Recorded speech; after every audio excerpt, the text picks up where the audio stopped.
Hi friends, സ്നേഹപൂർവ്വ ഷാമയുടെ പുതിയ എപ്പിസോഡില് വരുൺ ഇങ്ങനെ ആ രാധികയുടെ കൊലുസ് കയ്യിൽ പിടിച്ച് പഴയ കാര്യങ്ങൾ ആലോചിക്കുകയാണ്. എന്തിനാ പെണ്ണെ എന്നെ ഇങ്ങനെ ഇട്ട് വലയിക്കുന്നത്? തേടി തേടി ഞാൻ മടുത്തല്ലോ. കൺമുന്നിൽ കണ്ടിട്ടും എവിടെയാ ഓടി ഒളിക്കുന്നത്? നോർമലി ഈ കൊലുസ് ഈ നാട്ടിലെ ഏതെങ്കിലും ജ്വല്ലറിന്നായിരിക്കില്ലേ വാങ്ങിച്ചത്? ഒരുപക്ഷെ ജ്വല്ലറിക്കാരൻ ഇതിന്റെ ഉടമയെ കണ്ടുപിടിക്കാൻ പറ്റിയെങ്കിലോ? കണ്ടുപിടിച്ചേ പറ്റൂ, ഞാൻ നിന്റെ പുറകെ തന്നെ വരുന്നുണ്ട് എന്നൊക്കെ പറഞ്ഞിരിക്കുകയാണ് വരുണ്. ഇതേ സമയം രാധിക വീട്ടിലിങ്ങനെ എന്തോ ആലോചനയിലാ. അയാൾ ഇതൊക്കെ ചെന്ന് കണിമംഗലത്ത് പറഞ്ഞാൽ ആകെ പ്രശ്നമാവുമല്ലോ. എനിക്കിത് ആരോടും പറയാനും പറ്റില്ല. ഈ സമയം മുത്തശ്ശി യശോദേ എന്ന് വിളിച്ച് പുറത്തുനിന്ന് അകത്തേക്ക് കയറി വരിക. എന്താ അമ്മേ? യശോദേ, എവിടെയടി നിന്റെ പുന്നാരമോള്? ഇവിടെ ഉണ്ടോ? അവള് അവിടെ പുറത്തിരിപ്പുണ്ടല്ലോ. മോളെ രാധികെ എന്നിങ്ങനെ വിളിക്കുമ്പോ രാധിക അങ്ങോട്ട് ചെല്ലാ. മുത്തശ്ശിയോട് വയ്ക്കും, എന്താ അമ്മേ? മുത്തശ്ശേരി ആള് വരട്ടെ. അങ്ങനെ രാധിക വരുമ്പോ രാധികയോട് വയ്ക്കും, വഴിയിൽ വെച്ച് എന്താടി ഉണ്ടായത്? അത് പിന്നെ മുത്തശ്ശിക്കും, നീ ഒരുത്തനെ തല്ലിയോ? നിന്നോട് ചോദിച്ചത് ഒരു ചെറുപ്പക്കാരനെ നീ വഴിയിൽ വെച്ച് തല്ലിയോന്ന്. അമ്മ ഞെട്ടും. രാധിക പറയും, അത് അയാൾ എന്റെ കയ്യിൽ കയറി പിടിച്ചോണ്ടാ ഞാൻ. മുത്തശ്ശിക്കും, നീ ആരാ? അവന്റെ കൈ എത്തുന്ന ദൂരത്തേക്ക് എന്തിനാ പോയത്? യശോദയ്ക്കും, അമ്മ എന്താ കാര്യം? മുത്തശ്ശേരും, ഏതോ ഒരുത്തന്റെ കൂടെ കൊഞ്ചി കൊഴയാൻ പോയി നിന്റെ മോള്. എന്നിട്ട് നാട്ടുകാർ കണ്ടപ്പോ ഇവളെ അവൻ ഉപദ്രവിച്ചു എന്ന് പറഞ്ഞ് കഥയുണ്ടാക്കി. നാട്ടുകാരെ ആ ചെക്കനെ തല്ലി പരുവപ്പെടുത്തി. ഇനി അവൻ വെറുതെ ഇരിക്കോ? അവന്റെ ആളുകളെ കൂട്ടി നേരെ ഇങ്ങോട്ടല്ലേ വരാ? ചോദിക്കുന്നത് നമ്മളോടായിരിക്കില്ലേ? രാധിക പറയും, അമ്മേ ഞാൻ തെറ്റൊന്നും ചെയ്തിട്ടില്ല. വഴിയിൽ വെച്ച് ഒരാളെന്നെ അനാവശ്യമായിട്ട് കയറി പിടിച്ച ഞാൻ പിന്നെ എന്ത് ചെയ്യാനാ? അതിൽ ആ മുത്തശ്ശി പറയും, മിണ്ടരുത്, പുറത്തിറങ്ങരുതെന്ന് പറഞ്ഞാൽ നീ കേൾക്കില്ല, പുറത്തേക്ക് വിടരുതെന്ന് പറഞ്ഞാൽ ഇവളും കേൾക്കില്ല. കുടുംബം നശിപ്പിച്ച് നാറാണക്കല്ല് എടുപ്പിക്കാന്ന് നേർന്നിരിക്കല്ലേ ഇവള്. യശോദ പറയും, അമ്മേ കാര്യം എന്താന്ന് അവള് പറഞ്ഞല്ലോ. അവളെ ഒരുത്തും കയറി പിടിച്ചിട്ടുണ്ടെങ്കിൽ അത് അയാളുടെ തെറ്റാ. അതിനൊരു പെൺകുട്ടി പ്രതികരിച്ചു എന്ന് പറയുന്നത് അത്ര വലിയ തെറ്റൊന്നുമല്ല. അമ്മയ്ക്ക് ഇവളെ ഇഷ്ടമല്ല, അതിന്റെ പേരില് ഇവൾ എന്ത് ചെയ്താലും വിമർശിക്കാന്ന് അമ്മ കരുതണ്ട. ഇവള് സത്യം പറയൂ, അതെനിക്കറിയാം. ഇതിന്റെ പേരിൽ ഇനി ആര് പ്രശ്നം ഉണ്ടാക്കാൻ വന്നാലും അവരോട് ഞാൻ പറഞ്ഞോളാം. മുത്തശ്ശിക്ക് ഇഷ്ടപ്പെടുന്നില്ല. യശോദേ, വല്ലാണ്ട് ന്യായീകരിക്കുമ്പോ ഒരു കാര്യം നീ ഓർത്തോ, നീ വിചാരിക്കുന്ന പോലെ സംഭവിക്കുന്ന എല്ലാ കാര്യങ്ങളും ഇവള് നിന്നോട് പറയണമെന്നില്ല. യശോദ പറയും, ഈ ഒരു കാര്യം ഇവളെന്നോട് പറയാണ്ടിരുന്നത് പേടിച്ചിട്ടായിരിക്കും. അതിന്റെ പേരില് അമ്മ ഇവളെ തെറ്റൊന്നും പറയണ്ട. ഇന്നേ വരെ എന്നോട് പറയാത്ത ഒരു കാര്യവും എന്റെ മോളുടെ മനസ്സിലില്ല. മുത്തശ്ശിക്കും അത്രയ്ക്ക് ഉറപ്പാണോ നിനക്ക്? ആ അതെ. അപ്പൊ മുത്തശ്ശിക്കും കഴിഞ്ഞ പിറന്നാളിനെ ദേവൻ ഇവൾക്കൊരു വെള്ളിക്കുലുസ് വാങ്ങിച്ച് കാലിട്ട് കൊടുത്തില്ലേ? അതെവിടെയാണെന്ന് നിന്റെ മോളോട് ചോദിച്ചു നോക്ക്. രാധിക അപ്പൊ തന്നെ അയ്യോ എന്നിങ്ങനെ പറയുമ്പോ മുത്തശ്ശിക്കും, ആ കൊലുസ് ഇപ്പോഴും നിന്റെ കാലിലുണ്ടോടി? രാധിക പറയും, ഇല്ല. അതെവിടെ പോയി?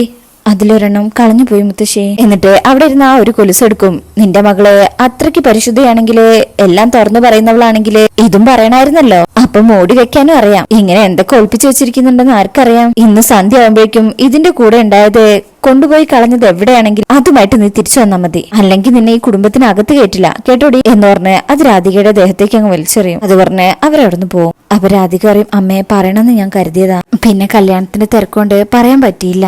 അല്ലാതെ കരുതിക്കുട്ടി ഞാൻ അമ്മയോടൊന്നും മറച്ചു വെച്ചതല്ല. സാരമില്ല മോളെ, അമ്മയുടെ മുന്നിൽ ജയിക്കാൻ വേണ്ടി മുത്തശ്ശി പറഞ്ഞതാന്ന് അമ്മയ്ക്ക് അറിയാം. പക്ഷേ സന്ധ്യ ആവുമ്പോഴേക്ക് ഇത് കണ്ടില്ലെങ്കിൽ പ്രശ്നമാക്കാൻ മുത്തശ്ശിക്ക് ഇത് മതി. അമ്മ ക്യാഷ് തരാം, മോള് പോയി ഇതിന്റെ ഒരു ജോഡി വാങ്ങിക്കേ. നിന്നെ ആരും കുറ്റപ്പെടുത്തുന്നത് അമ്മയ്ക്ക് സഹിക്കില്ല, മോള് പോയിട്ട് വാ.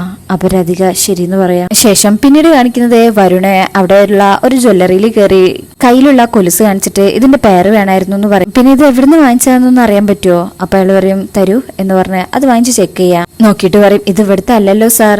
ഉറപ്പാണോ? ഉറപ്പാണ്. ഇവിടുത്തെ ആഭരണങ്ങളെ എവിടുന്ന് കണ്ടാലും എനിക്ക് തിരിച്ചറിയാൻ പറ്റും. സാറിന് വേറെ മോഡൽ മതിയെങ്കിൽ ഇവിടെ ഉണ്ട് കൊലുസ്, ഇവിടെ നോക്കാം. അല്ല, എനിക്കിത് ഉണ്ടാക്കിയ കടയിൽ നിന്ന് തന്നെ വാങ്ങിക്കണം. വേറൊന്നല്ല, ഇത് ഉപയോഗിച്ച ആളെ കുറിച്ച് എനിക്ക് ചില ഡീറ്റെയിൽസ് അറിയാനായിരുന്നു. അപ്പൊ കടക്കാരൻ ചോദിക്കും, ഈ നാട്ടിൽ നിന്ന് തന്നെയാണ് വാങ്ങിച്ചെന്ന് ഉറപ്പുണ്ടോ? വരുൺ പറയും, അതെ ഇവിടുന്ന് തന്നെയാ.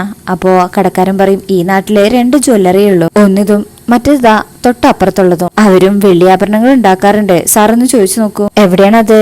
അയാൾ പറയും, ഇവിടുന്ന് 200 മീറ്റർ മുന്നോട്ട് പോയാലേ ലെഫ്റ്റ് സൈഡ്. വലിയ ഉപകാരം, ഞാൻ അന്വേഷിക്കട്ടെ എന്ന് പറഞ്ഞ് ആ കൊലുസും വാങ്ങിച്ച് വരുൺ അവിടുന്ന് പോവാണ്. ഇതേ സമയം രാധിക മറ്റേ ജ്വല്ലറിയിൽ എത്തിയിട്ടുണ്ട്. ഇതാ ഇത് കളഞ്ഞു പോയതാ, ഇതിന്റെ പേര് തരാൻ പറ്റുമോ എന്ന് പറഞ്ഞു കൊടുക്കുമ്പോ അയാൾ പറയും, ഈ മോഡല് ഇപ്പൊ ചെയ്യുന്നില്ല, ഇപ്പോഴത്തെ ഇതിന് ചെറിയ വ്യത്യാസമുണ്ട്, പെട്ടെന്ന് തിരിച്ചറിയില്ല, സൂക്ഷിച്ചു നോക്കിയാലേ അറിയൂ. കുട്ടിയൊരു കാര്യം ചെയ്യേ, പുതിയ ജോഡി എടുത്തോളൂ, ഇത് ഞാൻ എടുത്തോളാം. അപ്പൊ രാധിക ഇഷ്ടമില്ലെങ്കിലും സമ്മതിക്കുകയാണ്. അങ്ങനെ വേറെ ഒന്ന് നോക്കുന്ന സമയത്തായിരിക്കും വരുണ് ആ ജ്വല്ലറിയിലേക്ക് വരുന്നത്. റോഡിൽ നല്ല വാഹനങ്ങൾ ഉള്ളതുകൊണ്ട് തന്നെ പെട്ടെന്ന് അങ്ങ് മുറിച്ചെടുക്കാൻ പറ്റണില്ല. അപ്പോഴേക്ക് രാധിക കൊലുസ് എടുത്തു കഴിയും. അങ്ങനെ രാധികയ്ക്ക് ബില്ലൊക്കെ റെഡിയാക്കി അയാൾ കൊടുക്കുകയാണ്. അപ്പോഴേക്കും വരുൺ റോഡ് മുറിച്ചു കടന്ന് ജ്വല്ലറിയിലേക്ക് കയറാൻ പോകുമ്പോഴേക്കും ഒരു വയസ്സായ ഒരു അമ്മ വന്ന് ടിക്കറ്റ് എടുക്കാൻ പറയാ. വരുൺ വേണ്ടെന്ന് പറയുന്നുണ്ടെങ്കിലും അവർ നിർബന്ധിക്കുക. വരുൺ ഇങ്ങനെ അവരോട് സംസാരിച്ച് നിൽക്കുമ്പോഴായിരിക്കും രാധിക കടയിൽ നിന്ന് ഇറങ്ങി വരുന്നത്. വരുണിനെ കാണുന്നതും രാധിക ആകെ പേടിക്കും. പിന്നെ പുറത്തേക്ക് ഇറങ്ങാതെ ആ ഷോപ്പിലേക്ക് തന്നെ കയറാ. ഒന്ന് ഞെട്ടലോടുകൂടി നിൽക്കും. ശേഷം വരുണിന് അങ്ങോട്ട് ശ്രദ്ധിക്കുന്നില്ലെന്ന് മനസ്സിലാകുമ്പോ പതിയെ ആ ഷോപ്പിൽ നിന്ന് ഇറങ്ങാം. എന്നിട്ട് അവിടെ അപ്പുറത്തെ സൈഡിലേക്ക് പോയി മാറി നിൽക്കും. ഇതൊന്നും വരുൺ അറിഞ്ഞിട്ടില്ല. അങ്ങനെ അവർ നിർബന്ധിച്ചത് പ്രകാരം ഒരു ടിക്കറ്റ് എടുത്തതിന് ശേഷം വരുണ് ആ കടയിലേക്ക് കയറും. അങ്ങനെ വരുൺ ആ കടക്കാരന്റെ അടുത്ത് ചെന്നിട്ട് ചോദിക്കും, ഈ കൊലുസ് ഇവിടുത്തെയാണോ എന്ന് പറയാമോ? ഞാൻ അപ്പുറത്തെ ഒരു ഷോപ്പിൽ ചോദിച്ചു. അപ്പൊ അവരാ പറഞ്ഞത് ഇവിടുത്തെ ആവാൻ സാധ്യതയുണ്ടെന്ന്. അങ്ങനെ അയാളത് വാങ്ങിച്ചിട്ട് പറയും, ഇത് ഇവിടെ തന്നെയാണ്, ഇതിന്റെ ജോഡിയും ഇവിടെ തന്നെ ഉണ്ട്. വരുൺ ചോദിക്കും, അതെങ്ങനെ? ഇതിന്റെ ജോഡി കിട്ടുമെന്നറിയാൻ ഒരു കുട്ടി ഇപ്പൊ ഇവിടെ വന്നിരുന്നു. പുതിയതൊരെണ്ണം വാങ്ങിച്ചിട്ട് ദാ ഇപ്പൊ ഇവിടുന്ന് പോയതേ ഉള്ളൂ. വരുൺ പറയും, ചേട്ടാ ഞാൻ ആ കുട്ടി അന്വേഷിച്ചാ വന്നത്. ആ കുട്ടിയെ ചേട്ടൻ അറിയോ? എനിക്കറിയില്ല, ഈ നാട്ടുകാരിയാണെന്ന് തോന്നുന്നു. അതിൽ വരുൺ, ഒരു മിനിറ്റ് ഞാനിപ്പോ വരാം എന്ന് പറഞ്ഞ് വരുണിന്റെ കയ്യിലുണ്ടായിരുന്ന ആ പേരുമായിട്ട് വരുൺ പുറത്തേക്ക് ഇറങ്ങാം. വരുൺ ഇങ്ങനെ അന്വേഷിച്ച് നടക്കുമ്പോ രാധിക അവിടെ നിന്ന് ഇങ്ങനെ ഹെന്തി നോക്കുന്നത്. രണ്ടുപേരും അടുത്തടുത്താ നിക്കണേ. വരുൺ കണ്ടില്ല. രാധിക കാണുമ്പോ വരുൺ ഇങ്ങോട്ടാ വരുന്നതെന്ന് മനസ്സിലാവും. വേഗം തന്നെ അവിടുന്ന് ഓടുക. എന്നിട്ടൊരു കാറിന്റെ സൈഡിൽ ഇങ്ങനെ ഇരിക്കും. വരുണാണെങ്കിൽ ആ കാറിന്റെ ബാക്കിലേക്ക് പോകാതെ രണ്ട് സൈഡും മാത്രമേ നോക്കണുള്ളൂ. ശേഷം ബാക്കിലേക്ക് പോയി നോക്കുമ്പോഴും കാണുന്നില്ല.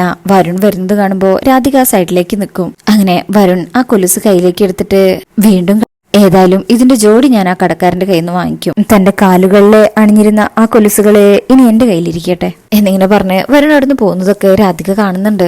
രാധിക ശരിക്കും നന്നായിട്ട് പേടിച്ചിട്ടുണ്ട്. അങ്ങനെ വരുൺ പോയി കഴിഞ്ഞാലേ രാധികയും വീട്ടിലേക്ക് പോവാ. ശേഷം പിന്നീട് കാണിക്കുന്നത് ശ്യാമയാണ്. അശ്വതി പറയും, എത്ര സമയമായിട്ട് വിളിക്കുന്നു, ഇത്രയും കോള് കാണുമ്പോ ഒരു തവണയെങ്കിലും അറ്റൻഡ് ചെയ്തൂടെ അവർക്ക്? ശ്യാമ പറയും, നമ്മൾ വിളിക്കുന്നതിന്റെ ഗൗരവം അവർക്കറിയില്ലല്ലോ, അവര് ചിലപ്പോ തിരക്കിലായിരിക്കും. പ്രോഗ്രാമിനിടയില് നമ്മൾ എത്രയോ കോളുകൾ അവോയ്ഡ് ചെയ്യാറുണ്ട്. അശ്വതി പറയും, ഞാൻ കരുതിയത് വിനയ മേഡത്തെ ലൈനിൽ കിട്ടിയാലേ നമ്മൾ സംശയിക്കുന്ന ആള് തന്നെയാണ് ശ്യാമയുടെ മോളെന്ന് അറിയാൻ കഴിയുന്ന. ശ്യാമ പറയും, ഈ ഞരമ്പിലൂടെ ഓടുന്നത് ഇപ്പൊ അവളുടെ രക്തം കൂടിയല്ലേ, അതിന് മാറ്റമൊന്നുമില്ല.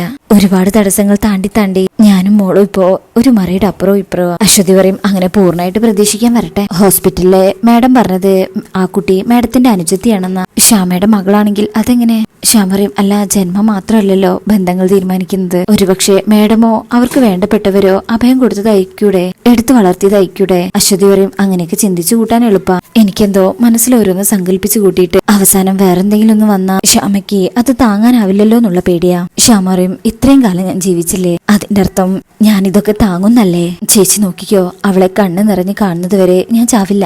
അശ്വതി പറയും, ഹോസ്പിറ്റലിൽ ആ കുട്ടി വന്നതും വിനയ മാഡത്തിന്റെ അനുജത്തിയാണെന്ന് പറഞ്ഞത് ഏതോ വഴിക്ക് ഐശ്വര്യ അറിഞ്ഞിട്ടുണ്ട്. അതാ എനിക്കിപ്പോ ഒരു പേടി. ശ്യാമ പറയും, നമുക്ക് ആരെങ്കിലും വിളിച്ച് വിനയ മാഡത്തിന്റെ ഷൂട്ടിംഗ് ലൊക്കേഷൻ അറിയണം, എന്നിട്ട് അങ്ങോട്ട് പോകണം. അശ്വതി പറയും, ഈ കണ്ടീഷനിൽ യാത്ര ചെയ്യാൻ അതെന്തായാലും ഞാൻ സമ്മതിക്കില്ല. 4-5 ദിവസം കഴിയാതെ പുറത്തിറങ്ങുന്നതിനെ കുറിച്ച് ചിന്തിക്കേ വേണ്ട. ശ്യാമ, ഫോണിതാ ഞാനും കൂടെ നോക്കട്ടെ എന്ന് പറഞ്ഞ് അത് വാങ്ങിച്ച് വിനയ മാഡത്തെ ഒന്നുകൂടെ വിളിച്ചു നോക്കുകയാണ്.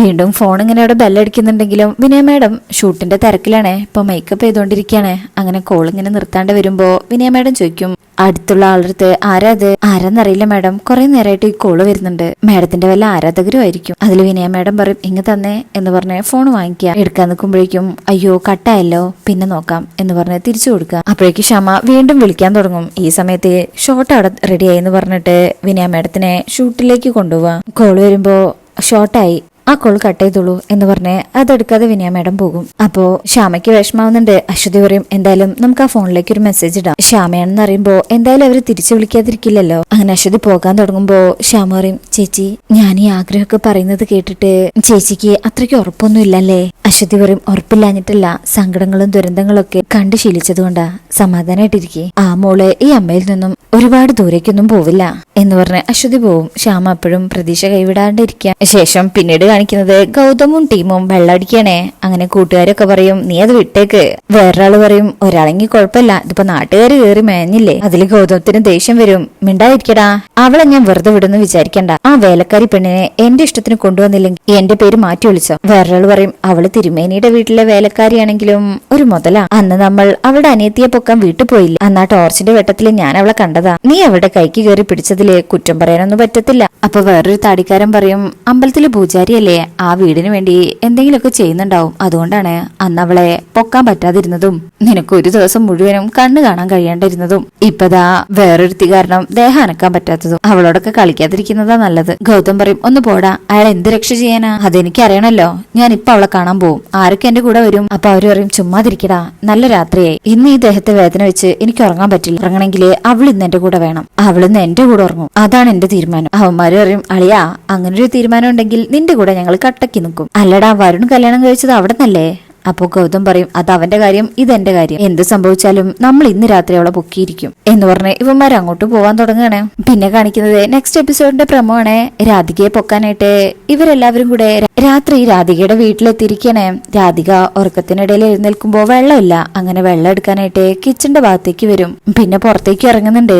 എന്തോ നിഴലോ മറ്റോ കാണുന്നുണ്ട്. ആരാ അത് എന്ന് ചോദിച്ചു നിൽക്കുമ്പോഴേക്കും ഗൗതം പിറകിലൂടെ വന്ന് രാധികയുടെ വാ പൊത്തി വെക്കുക. അങ്ങനെ എല്ലാവരും കൂടെ രാധികയെ പിടിച്ചു വലിച്ച് അവിടുന്ന് പൊക്കി കൊണ്ടുപോകുന്നൊക്കെ ഈ പ്രൊമോയില് കാണാം. അപ്പൊ ഇങ്ങനെയൊക്കെയാണ് ഈ ഭാഗത്തുള്ളത്. ഈ റിവ്യൂ ഇഷ്ടപ്പെട്ടിട്ടുണ്ടെങ്കിൽ ചാനൽ എല്ലാവരും ഒന്ന് ലൈക്ക് ചെയ്ത് സബ്സ്ക്രൈബ് ചെയ്ത് സപ്പോർട്ട് ചെയ്തേക്കണേ. താങ്ക്